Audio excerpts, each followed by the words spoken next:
You are listening to Growing Up in America the Way It Is. This is a rebroadcast of our live episode, which airs every Wednesday at 9 a.m. Central on 90.1 FM KPFT Pacifica Radio here in Houston, Texas.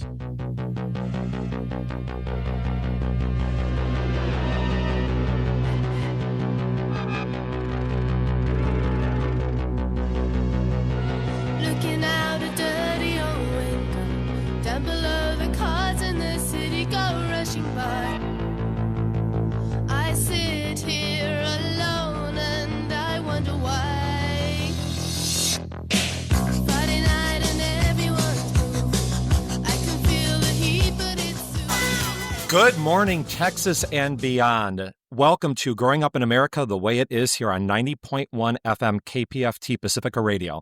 I'm Dr. Chris Kulesza, also known here on 90.1 as Dr. Data, and I am a scholar in child health policy at Rice University's Baker Institute.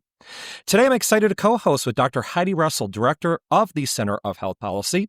She is also the L.E. and Virginia Simmons Senior Fellow in Health Policy and the Huffington Fellow in Child Health Policy. Welcome to the show, and thank you for being our guest and co-host. Thank you so much for inviting me. Yeah, so we're going to be hearing from you later on in the program. I'll be interviewing you after our regular segments. We also have another special guest with us, Katerina Reyes, Miss Data for Data of the Day. Katerina, how are you doing? Doing good, and good morning to everyone else out there. For those of you turning in for the first time, Growing Up in America is a discussion on our children, public policy, and how we as a city and community do when it comes to taking care of all our kids. This radio show is a production of Children at Risk, the Voice of Texas Children, and a nonprofit organization dedicated to research, public policy, law, and collaboration action on behalf of Texas youth. We are proud to present this program in partnership with Ad-Free Community Radio, KPFT.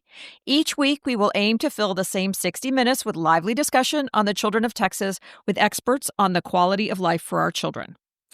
So today is a special edition. It is another Dr. Data takeover. We'll be talking about the developments and challenges in the field of pediatrics and paying tribute to those we entrust with our children's health care. We'll have our regular segments, Hip Speak, and also Data of the Day, and our teaser number is 75%. So what could 75% mean? Any guesses, Heidi? I think 75% is the number of classrooms that are challenged with not having phones in them this year. Oh, good. So I am going to guess, because we're doing pediatrics as our theme, I'm going to say that only 75% of kids have a regular pediatrician. So that'll be my guess. Katerina, any hints, or are you going to leave it as a surprise for us later? No, it's got to be a surprise, Chris. Of course. Of course, as always. Very interesting being on the other side of this, right? Being the one who has to guess rather than knowing up front. Yes.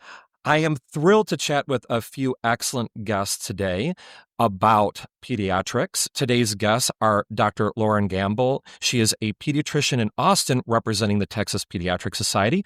We'll also have Dr. Sandra McKay, an associate professor in the Department of Pediatrics of the Government Medical School at UT Houston. She also serves as the division chief of community and general pediatrics, and she will speak about firearm injury prevention for children and advocacy.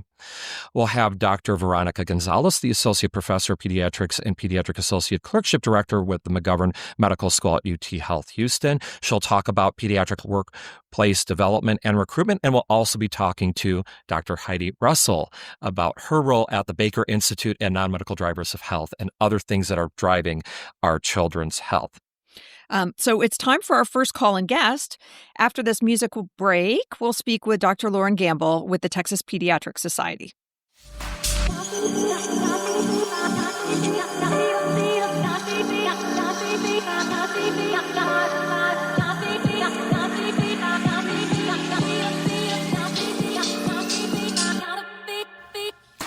Hello. So we are back with Dr. Lauren Gambill with the Texas Pediatric Society. Dr. Gambill, how are you doing? I'm good. How are you? Doing well. So please tell us a little bit about yourself, your background, and what drew you to pediatrics. Yeah, thanks.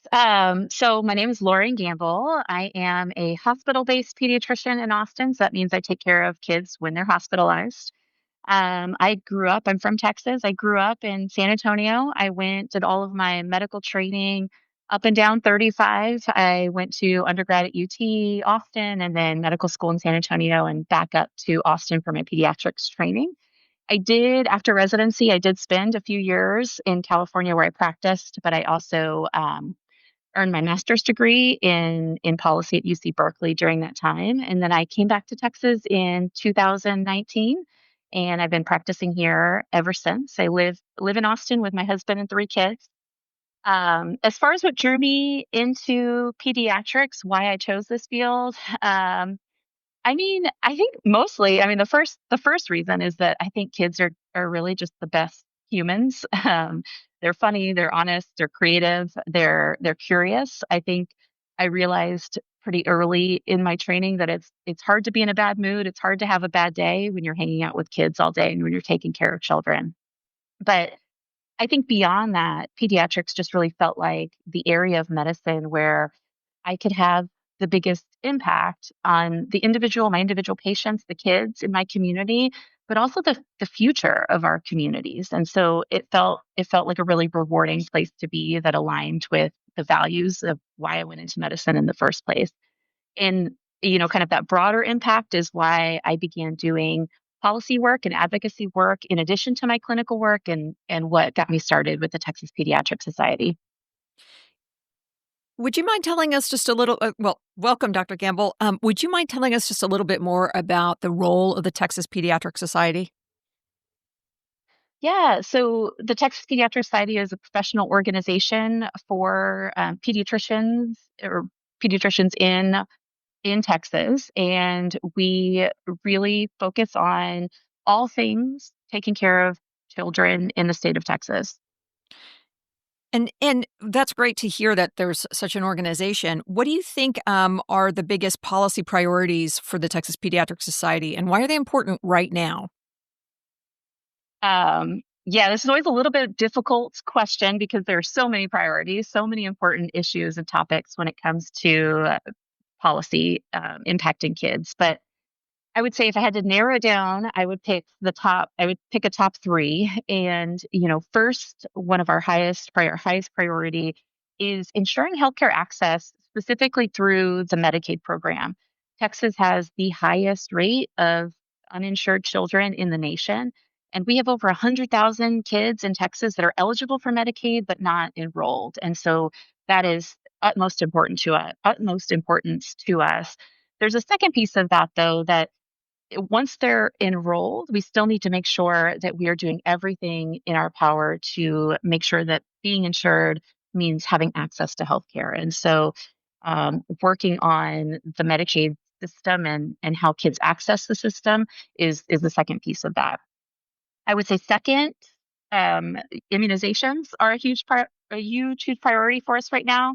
We've seen an alarming increase in vaccine hesitancy and misinformation, and it's critical that we work on that because vaccines are so important for the health and safety of our communities. And then our third biggest priority, I would say, is working on the pediatric workforce. And so we need to make sure that Texas is training and supporting enough pediatricians and pediatric subspecialists to take care of our kids. So, looking back at the 89th legislature, how would you assess its impact on children's health? What were some of the biggest wins and what still needs attention, would you say, especially looking forward then to the 90th session? Yeah, it's a great question. I think overall it was a challenging session for children's health in a lot of different ways, especially when it comes to immunization policy. We saw some legislation that really chipped away at best practices for our state. And beyond the bills that actually passed, there were conversations and debates that I think really highlight a tremendous amount of education and advocacy that we still need when it comes to immunization policy. There were some bright spots, though. I think, one that I love to talk about and I think is really important that we highlight is the expansion of the pediatric subspecialty preceptorship program. And so this is a educational pathway program that's really focused on increasing the availability and access to pediatric subspecialists in our state. Right now, we have kids and families that are traveling hundreds of miles to get subspecialty care in a lot of scenarios. And this is a really critical early step in building the, the access that we need so kids can get the care they need closer to their homes. Excellent. Could you tell us a little bit more about what policymakers might be able to do to alleviate the shortage of pediatricians, not just subspecialists, but generalists as well? Yeah. So there's some key things, several. I think, one sort of low hanging fruit, maybe, I don't know if you can call it that, but supporting loan repayment programs really helps attract physicians, pediatricians to underserved areas. But I think the biggest step, and maybe the one that's a little bit more challenging in some ways, is that we really need to work on our Medicaid system. So raising Medicaid payment rates specifically to the same level as Medicare. So in Texas, more than half of all children are covered by Medicaid, which means that our entire pediatric system is really built on Medicaid funding, right? So it's not just it's 50% of kids or over 50% of kids, and it's all kids, right? Because regardless of how they're covered, the whole system relies and is tied to this funding. And right now, we're not meeting the needs of this system. And so, pediatricians go into this field because we want to help kids. And right now, by underfunding the system, we don't have the tools that we need to do it. And so, strengthening Medicaid reimbursement rates to match Medicare would help stabilize the system. It would help alleviate the shortages, and it would help improve access to care for all kids. We're just about done with this segment, but I was wondering what strategies does the Texas Pediatric Society use to combat misinformation surrounding child health care? Because, this has been a really big topic as of late, particularly when it comes to, public policy and public opinion. Yeah, it's a great question. And I don't know that I have all the answers because it's definitely not easy. At the Texas Pediatric Society, we approach it from a few different angles. So, first, we are always sure to share clear science-based information. The science, the evidence is really the cornerstone of how we communicate. And I think that's vital for building and maintaining trust. Second, we tell the real stories of how policies are impacting children and families. We, every day in our clinics and our hospitals, we take care of kids who are um, directly impacted, sometimes really negatively, by some of these policies. And so we share those stories. And then third, we work to partner with other trusted organizations so that pediatricians' voices are really part of a broader community conversation when it comes to child health. We know that pediatricians are some of the most trusted messengers in healthcare. And so we work hard to make sure that we are elevating the voices of pediatricians and other trusted sources of information whenever possible. Well, Dr. Gambill, thank you so much for being on the program. We really appreciate all the work that you're doing. It was Thank you lovely so to much meet for you. having me. And thanks for talking about all of these issues today. They're all so important. Thank you so much. It was great to meet you. And after the break, we're going to chat with our next guest, Dr. Sandy McKay. She'll be talking about firearm injury prevention for children as well as pediatric advocacy. Someone crying, someone, something to say. Someone crying. And we are back with Dr. Sandy McKay, Associate Professor in the Department of Pediatrics at the McGovern Medical School at UTHealth Houston. Dr. McKay, thank you so much for joining us. Thanks so much for having me. So to start us off, can you tell us a bit about yourself and what led you to the world of pediatrics and child health advocacy? Yeah, so I am a general pediatrician and I'm originally a Missourian. So I've been a Texan now for about 10 years. And what really got me into general pediatrics and is, I come from a very large family and I've taken care of children my whole life. I helped with my parents in taking care of my younger siblings. And, I've always had this kind of caretaker role just my entire life growing up. And I just never could see myself in any other role other than taking care of children. And, one of the most important roles I see, in being a pediatrician is helping to give a voice to the voiceless. And that's really what led me into being an advocate for children, because I take care of patients in my outpatient pediatric clinic all the time. And even as a parent, I can see where it's just some days are overwhelming. You've got to, take the kids to school, you get home, you do I call it the dinner, bath, bed routine. And then you're like, now I've got to start my work. You just don't have the time to be able to um, do all that extra work, to reach out to your legislator, to reach out to even the school principal to say, I'm having this problem.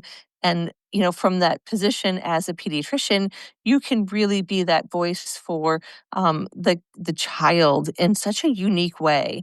And I take that responsibility very seriously. And it's something that I feel like I can add value to my role, to my patients, to my families, and it's something that I really think is just a key part of my role. That's a beautiful way to describe the role of a pediatrician. Thank you so much for that. Um, I want to turn to the firearm injury safety protection area that you've made a big part of your mission.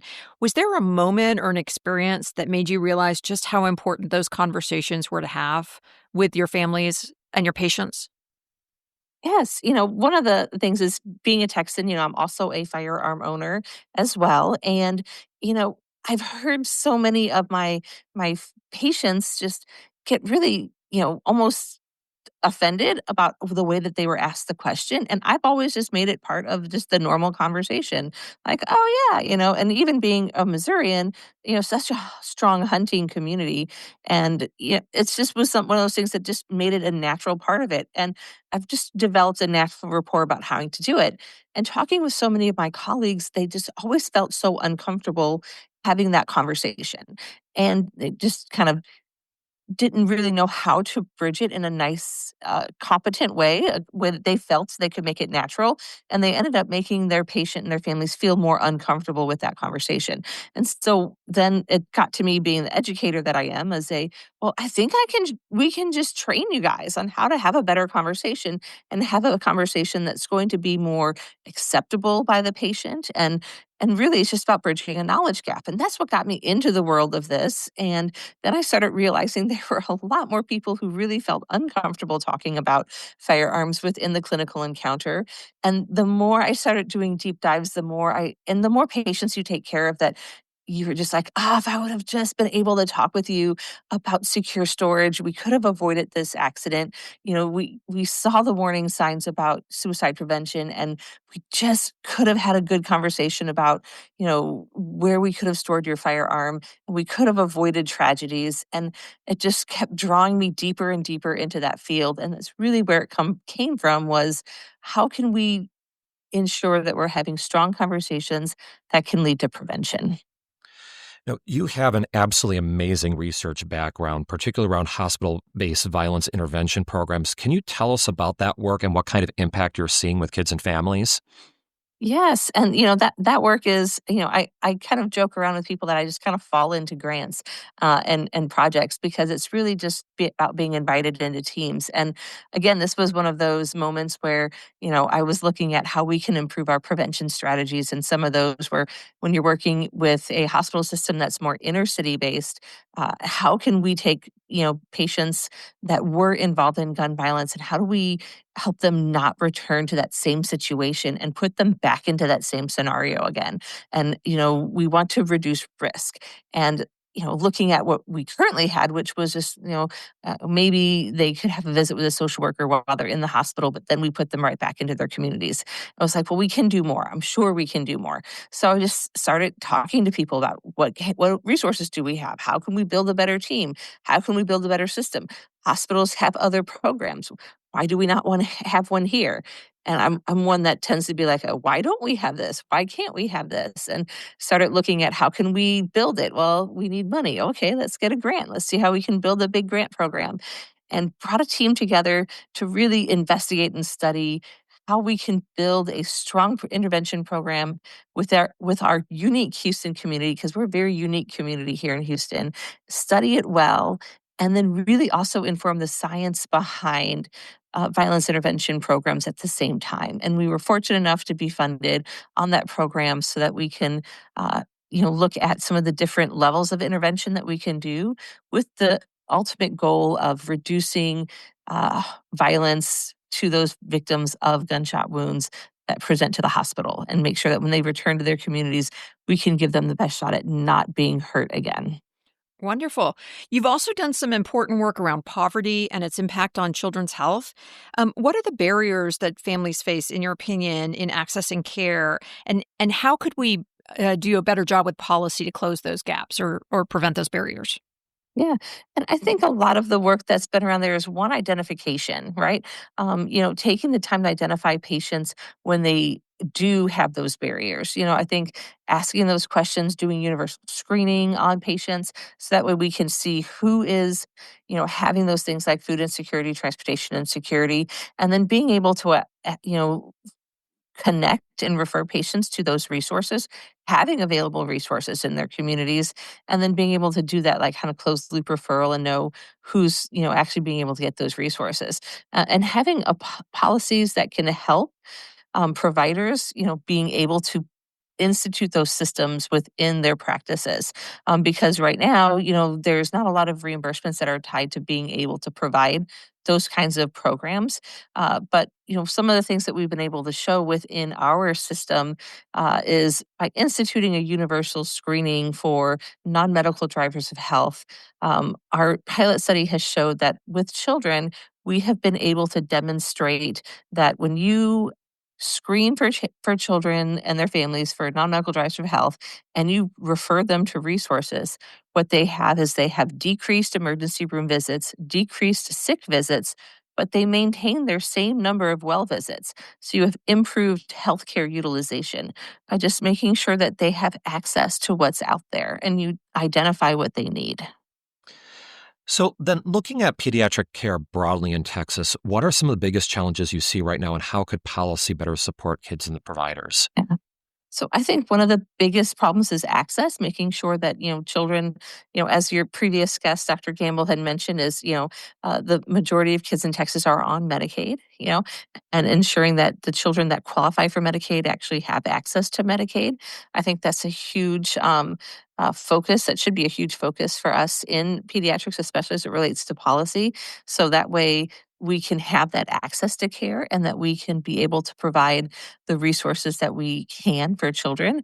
And then also, I agree with making sure that children, when they do present to the hospital, that they feel that it is a safe space, and that reducing that misinformation that we are here to help provide. The best quality health care for our families. And, we see that not only around the vaccine space, but, in my firearm injury prevention work, there's a lot of hesitation for people even to answer some questions. And once they know that, I'm not here for any other reason but to promote safety for your child, then, people understand that, okay, I am here to promote your child's best interest in health and safety. I'm not after anybody's firearms because I have them too. So we're here to protect your rights. And the best way to protect your rights is to make sure that no child is injured by a gun. And that's where we start. So one last question. So we have listeners who care about their children, care about children in their community. What would you suggest is a simple way they could get involved and make a difference in their community and in their children's safety? Yeah, I would say, first of all, connect with, make sure that you connect with like your local, safety organizations would be one. Know about what's going on in your local communities. Know who your local legislators are. Let them know that you care about the health and safety for children. Making sure that children's health is a priority for your local legislators, because they hear so much of other priorities, and sometimes it's because children are young, they don't vote. Sometimes they just don't necessarily get the highest attention in their minds. So I would make sure to connect with those children's organizations that are advocating for kids' health and say, hey, kids matter too. And, they are the ones that we should be investing in, because investment in youth yields dividends down in the future. Dr. McKay, thank you so much for joining us. We really appreciate it. Thank you. Thanks. When we come back from a quick break, we will be having Hip Speak with Briauna Derry.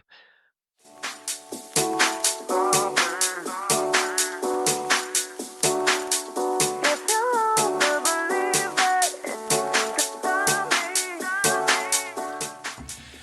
And we are back with Briauna, Director of Media Activism with Children at Risk. Briauna, how are you doing? Hey, good morning. I'm good. How are you guys? Pretty good. So what do you have for us today? It seems like we keep having more and more words in the news with Gen Z, and I keep getting more and more baffled with time as to what it means, just showing my age and that I am approaching middle years. So what do you have for us? Yeah, I mean, you are not wrong. The trending terms are popping off, and they're even making it into Merriam-Webster's dictionary and word of the year. So today, I'm not going to do the word of the year. We did that one already, but I love it still. My first word for you today is phantom ping. Phantom ping? Yep. A phantom ping is the only thing that I could possibly imagine is something that is like with catfishing, maybe. Does it have something to do with like somebody who's has an intent of like sending you a notice or like a message, but they don't actually have any intent and they ghost you? I don't know. It does seem like it would have to do with something with social media or your phone. You guys are very much in the ballpark, I would say. So a phantom ping is actually when your phone's on silent or it's not around you and you feel like you hear a ping or you feel like you hear it vibrate with a notification. It is very much a sign of being chronically online. And a lot of the slang we're hearing nowadays is very much calling out that chronic brain rot or scrolling habits that people do. So phantom ping is the newest one that I have on my list today. So now our technology is even changing our brain to a point where we think we're getting notifications and we're not. How fantastic. Wild, isn't it? It's very much like a stress thing, I would say. Like you're expecting something, but it's not there. So you're just checking your phone anyways. That's technological progress right there. Right. Mhm. What else do you have for us? Yeah, so this one is also tech progress always, but caught in 4K is the term. Oh, isn't that like bad Wi-Fi? Because I'm thinking of 4G versus 5G. Yeah. Yeah, I don't know. The only thing that I'm thinking is something completely different, and that's 40K. That's Warhammer, which I imagine that has yeah. nothing to do with it at all. Or does it have something to do with ChatGPT in the 4 versus 5 version? I do like these answers. I hate to say it, but they're all wrong. Of course, yes. I'm not surprised. So think just caught red-handed. You have been caught in a lie. There is irrefutable truth or like facts that are just like showing this thing that you have been caught, and there's no way to get out of it. Like spotlight on you and your behaviors. How does that work? Yeah, how is this story with it being 4K? Because I just think 4,000 with 4K. So think like 4K screen resolution on a TV. Like it is crystal clear. We see everything. There's no way around this truth. I see. Okay. It's Any technology, you know? It's in our words, it's in our homes, it's in our brains, all the things. Of course. What else do you have for us? All right, so this is my personal favorite, and I use it all the time. But side quests. Oh, a side quest. Okay, so this is going back to video games, right? So like you have the main quest and then you have the side quest. I'm going back to like Ocarina of Time with Zelda, tons of awesome side quests. So like you're getting distracted and you're moving on to something else that's not a part of your primary attention. At least that's what I would expect. Yeah, and I would think it's similarly like going down a rabbit hole where you're doing something that's not your primary what you set out to do. You get distracted. Ding, ding, ding. You guys are correct. So yeah, whenever I go on a side quest as an adult, I'm like doing dishes and then I'm like, oh, but I should really grab coffee or that I should really, I don't know, water my plants. And I just bounce around the house like this little ping pong ball doing a bunch of side quests. And yet my dishwasher is still fully loaded. Yes, but you should get that coffee. Absolutely. Drop everything you're doing and get that coffee. Because priorities. Exactly. Yes. Speaking of side quests and coffee, ever watch Star Trek? There's coffee in that nebula, Janeway. The joke is that they're always doing these side quests. Why don't they just go home to the Alpha Quadrant? But instead they're spending all their time. Anyway, I am now going on a side. Yes, now I am now going on a side quest with this program. So anyway, yes. All right. Any more? Nope, that is all I have for you today. You guys did great, though, actually. Well, thank you so much. This was absolutely great. So after the break, we will have our data of the day with Miss Data herself.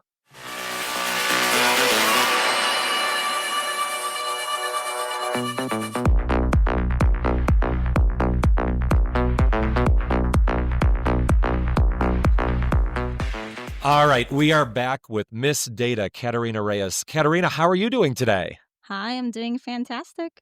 All right, so the percentage today is 75%. So I guess that's the percentage of children that have a pediatrician. What did you say? And I thought it was 75% was the number or the percent of classrooms that were struggling with the phone ban. Okay, all right, so what is it? What do we have? All right, so 75% is the percent of children in Texas who live over an hour away from the closest facility that provides pediatric emergency services or specialty care. Oh, wow, that is absolutely huge. So, of course, Texas is a large state. We have a lot of rural areas, right? So, how does this percentage stack up with the rest of the United States? So for the rest of the U.S., it's about 25 to 30% of children who live more than an hour away. So quite a big jump from Texas to the rest of the U.S. here. So, why is this happening? What's going on with this number? So, of course, Texas is a big state with many rural areas. And also, we have a very concentrated pediatric specialty centers in urban hubs. So, like us, Houston, Dallas, Austin, and San Antonio. Also, as we heard from previous guests, there's also a pediatric shortage. Right, of course. So what are some of the implications of this? Because, I would imagine, and I even asked this to my students, right? We have an issue right now with rural hospitals closing. And there's a lot of people who tend to want to go into the urban centers thinking that they're going to get better care there, but they could actually potentially be putting off care that they really need or making it more complex than it needs to be. So what really could be some of the big impacts of this? So, of course, delayed access to emergency care can impact outcomes in trauma, congenital conditions, or it can even exacerbate chronic disease. So what would you recommend, or do you have any thoughts about how to overcome this particular problem? Oh, so we've heard from both of our previous guests earlier, and it's a multifaceted approach here. And this is definitely by no means all-encompassing as well. But I would tackle it by looking at financial incentives and policy, workforce support, and through innovative care models. Oh, so that is really interesting because, of course, we need to make sure that everybody has access, right? And this number is, especially with Texas being as large as it is, I mean, we even have the smallest county in the United States, Loving Yes. County, right? Huge swaths of the state where there isn't a population center. So we really need to be able to find a way to make sure that people are really getting the access that they need. So, Katerina, thank you so much. Very insightful and great information. Thank you so much for having me. So, after a short break, we will be hearing from Dr. Russell herself, the new director for the Center of Health Policy at the Baker Institute.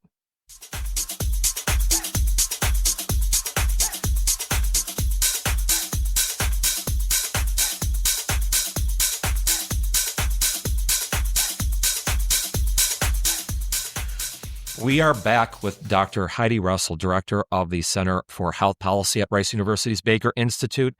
Thanks so much for co-hosting and being a part of our interviews today. Well, I'm excited to be here. This is my first time co-hosting a radio show, so I'm hoping we're doing well. Excellent. So tell us a bit about yourself and your work. So I am a pediatrician. I guess I went into, I have an engineering undergrad from Georgia Tech, and then I went to medical school afterwards, and then came to Houston to do my pediatric residency program at Texas Children's Hospital. And then I did a fellowship program. So I'm a pediatric subspecialist by training. My subspecialty is cancer and blood diseases, or hematology oncology. And I did that for, I was a practicing physician at Texas Children's for another 20 years or so.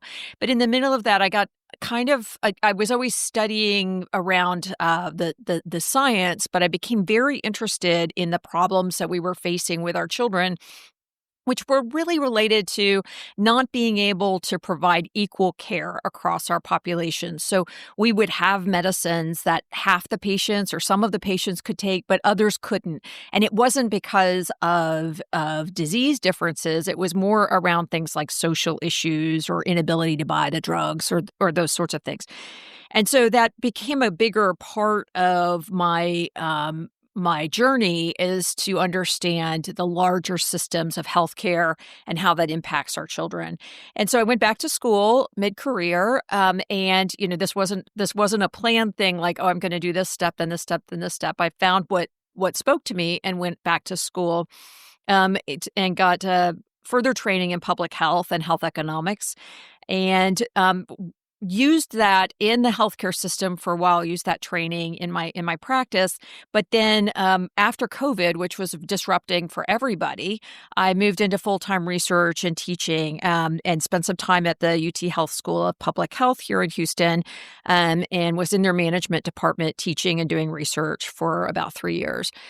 Now in that time, well, for a long time now, I've found myself going into two specific kind of research directions or personal interests.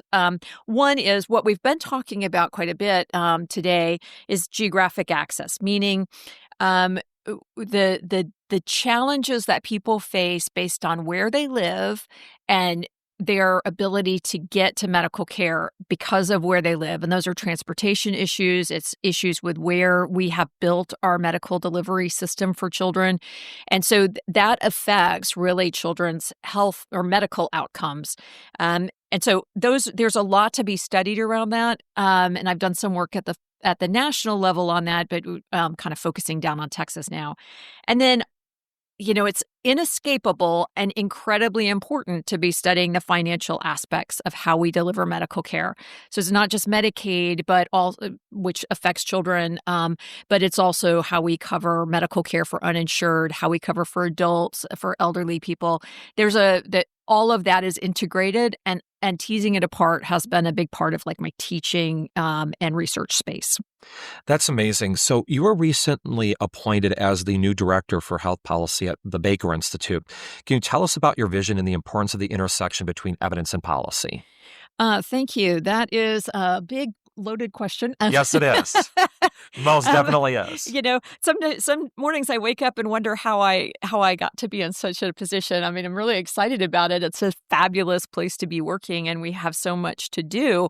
We're also kind of in this extraordinary time. Not, I guess we could say that of all times, but right now, both Texas and sort of the country and the world are in this space where we have such amazing, rapidly growing technology that can be that could probably change lives. There's no probably about it. We know it can change lives, but only some people can access it. So the ways that we have our systems set up right now, we're just kind of a divisive space in medical care, but that kind of reflects our entire world, right? We're politicized, we're polarized, and all of that unfortunately filters down to people who need medical services. And we also have to make some choices. I think so. Thinking of my vision is remembering that policy making and the people who are making policies are there to kind of balance a whole bunch of things. They're not just there to make policies around medical delivery or health. They've got to balance a lot of other things. So we need to be providing them with well-researched, well-evidenced opportunities to create policy that also that allows them to balance out some of the other needs of the population. So to the extent that we can provide evidence, that's what we should be doing.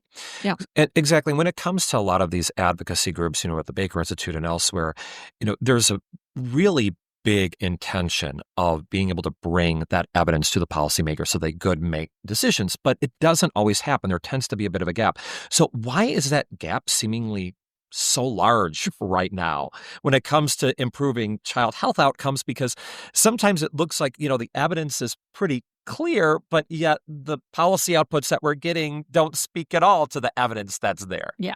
I think there's there's thousands of reasons, but I think they really boil down to two major ones. One is that policymakers are balancing a lot of things, right? They're not just making policies around policies for children and children's health, right? They're having to make decisions around defense, education, economy, infrastructure, a variety of things that, while that affects children's health, is not directly pointed at that. I guess maybe we have three reasons. So they've got a balance.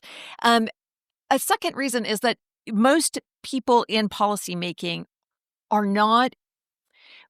Those of us in science find some of the evidence difficult to wade through, right? So if you're balancing a whole bunch of other topics, it might be difficult to really dig into that particular issue to the degree that we would like them to. So we, as providers of evidence, need to make it really easy for them to weigh our recommendations against all the other 1,000 things they're having to balance.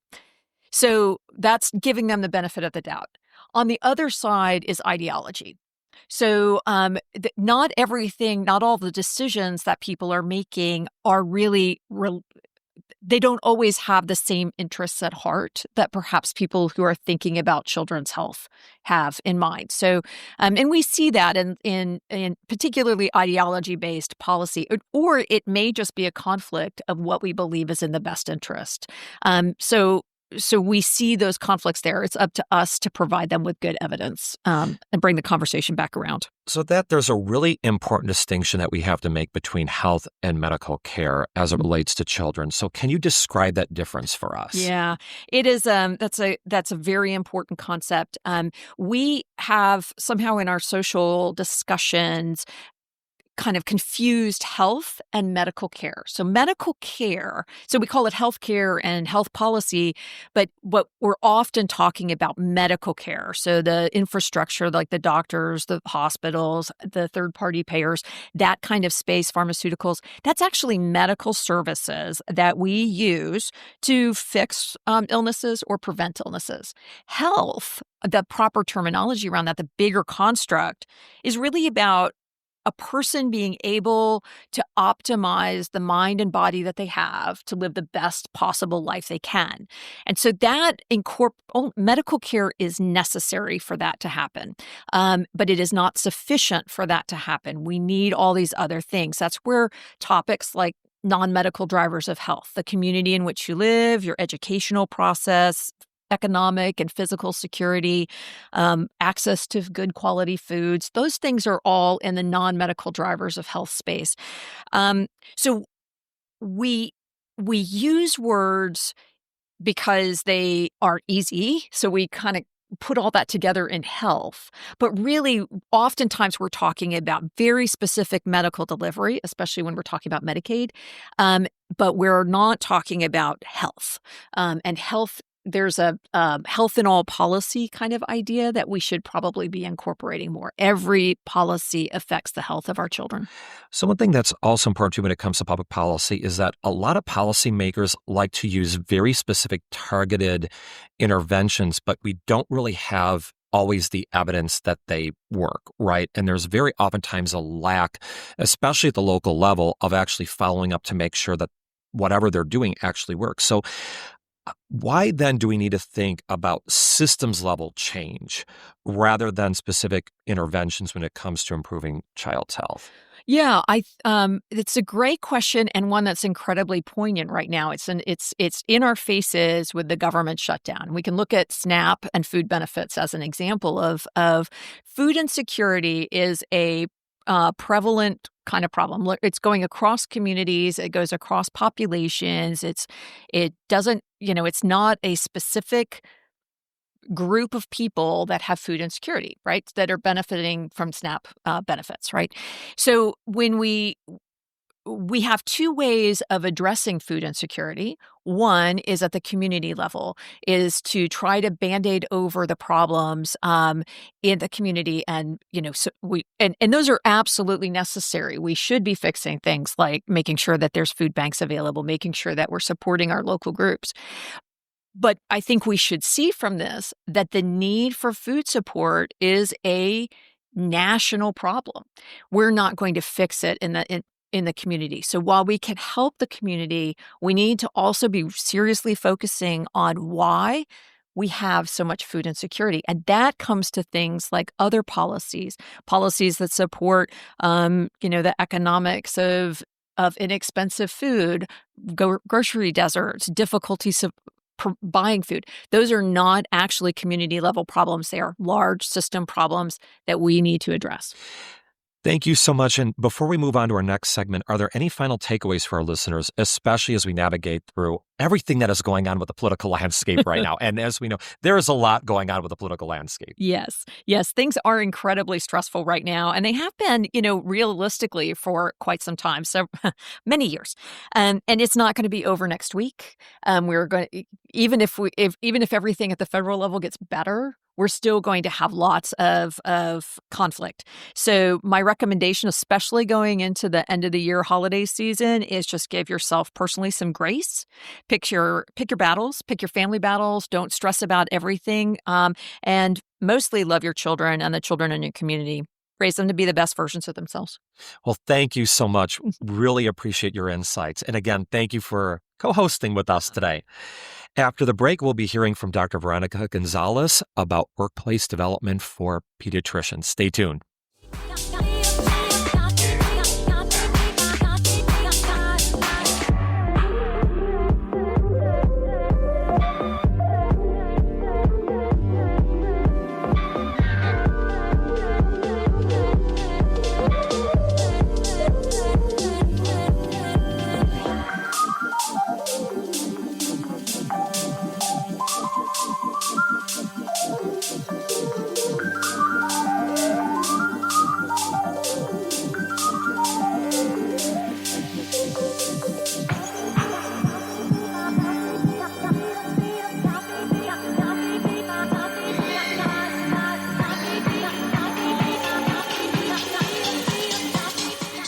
And we are back with Dr. Veronica Gonzalez, Associate Professor of Pediatrics and Pediatric Associate Clerkship Director with the McGovern Medical School, UTHealth Houston. Dr. Gonzalez, thank you so much for being with us today. Oh, Dr. Gonzalez, can you hear us?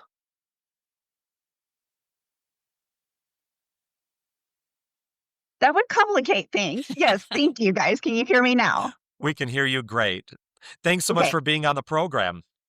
No, thank you so much for having me here today. Dr. Sandra McKay had nothing but praises about this show, so I'm excited to be here. Thanks. So can you tell us a bit about yourself, your background, and what drew you to pediatrics? Yes, so I'm actually a native Houstonian. My roots are here in Second Ward. I graduated from Milby, right off 610 and Broadway. Did my undergrad at UT in Austin, and then did both medical school and my pediatric residency training at McGovern here at UT Houston. And then what drew me to pediatrics, so my younger self actually didn't know I was going to grow up to be a pediatrician. I actually thought I was going to do internal medicine, but it wasn't until my third year clinical rotation as a medical student where my eyes were open to the world of pediatrics. And I loved being able to provide advice to parents, and they actually listened and their kids got better. It's kind of like adults, like, they just want that magic pill to help them get better like yesterday, but it doesn't always pan out in that way. But with kids, they're super resilient. Parents will walk to the ends of the earth to see their child get better. And I truly enjoyed that partnership, that shared decision making with the families. And that's ultimately what drew me in. Would you tell us a bit about the trends that you're seeing in in recruiting to pediatrics as a specialty? Yes. So unfortunately, there are really huge concerns right now, especially at the national level with regards to recruitment and retention into the field of peds. So it's like almost like the field of pediatrics as a whole is a dying field. Fewer and fewer medical students are applying to pediatrics. And I actually just spoke with a couple colleagues about this the other day. And the overall trend is still downward, even with this current application cycle. And then this ultimately has a trickle down effect. So with fewer people going into pediatrics, this ultimately means that we have fewer pediatric subspecialists. So then you hear about really long wait lists for our subspecialists. And so there's a lot of efforts being put to address these issues at the local, state, and national levels. What do you think are driving these trends? Because, I mean, this is, of course, really troubling. Pediatricians are those that we trust to watch over the health of our kids, and we obviously need them. Yes, I agree. I think there's a couple factors that are at play here. So the big one that you hear many people talk about is the fact that medical students are coming out of their training with a significant amount of debt. And unfortunately, pediatrics is just not as well compensated as our adult counterparts. And then we're finding that surveys are showing students are looking for careers that prioritize work-life balance, flexible scheduling. They want to be in a culture that supports their overall well-being. And we find that those in primary care are overburdened with huge administrative loads and documentation requirements. And then it makes clinical work seem very overbearing and sometimes even daunting. And then you topple that with structural issues like inadequate reimbursement for pediatric care. And then there's uneven distribution of training programs across the nation. And I think that also contributes to the trends that we're seeing. So, what are you doing in the workplace with workplace development to support that and improve the outcomes for children? Yeah, so I think, workplace development and child health outcomes are linked. And so when you have pediatricians who feel supported, they're well trained, they're engaged, they're likely to stay in their roles and build those long-term relationships with the family. So there needs to be emphasis on equity, communication skills, which translates in us to being able to better diagnose, better adherence and treatment plans, and then a more culturally responsive care. And then when we don't feel supported, right, then our clinicians are more prone to burnout, the high turnover, we get medical errors, all of which harm the care of our patients. So, how are we then strategizing to help ensure the growth in practicing pediatricians in the next few decades to really avoid, making the current shortage that we have even worse? Yeah, so easier said than done. But a couple strategies that I'm hearing at the national level is that they're working on extending training opportunities, so increasing the number of pediatric residency slots, especially in underserved areas, and then supporting pipeline programs, which are those that we have introducing high school and college students from very diverse backgrounds into pediatrics. Another strategy is trying to improve compensation. So there has been like redistribution of how pediatricians get paid, and then harping on loan repayment programs, especially for those who choose primary care or practice in areas that have a shortage. So that brings me specifically to Medicaid. Are there things about Medicaid that could be reformed in order to rebuild the pediatrician workforce? Oh, that one's a hard one. So we know that Medicaid is a crucial payer, right, for our children's health, and reforms would be extremely transformative. So if we could just magically increase reimbursement rates for pediatric services, I mean, that would make primary care pediatrics more financially viable and attractive, especially in communities where many, if not all, children are covered by Medicaid.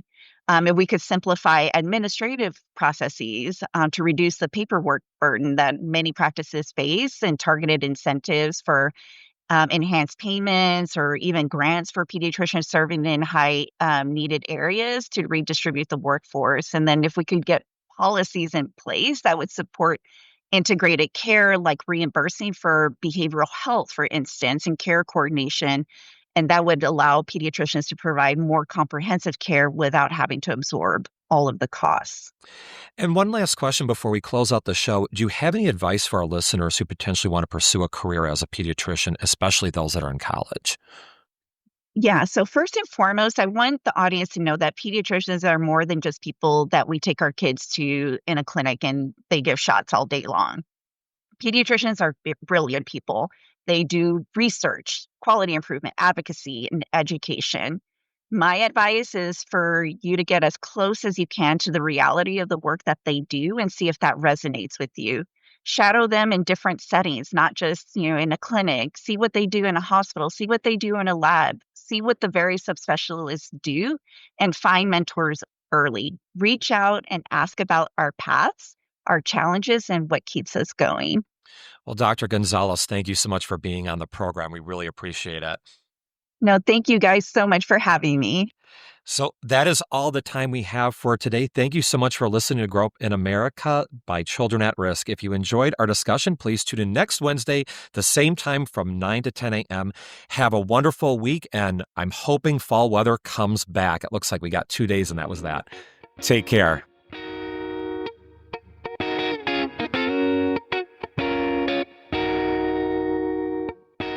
I hopped off the plane at LAX with a dream, my cardigan. Welcome to the land of fame excess. Am I gonna fit in? Jumped in the cab, here I am for the first time. Look to my right and I see the Hollywood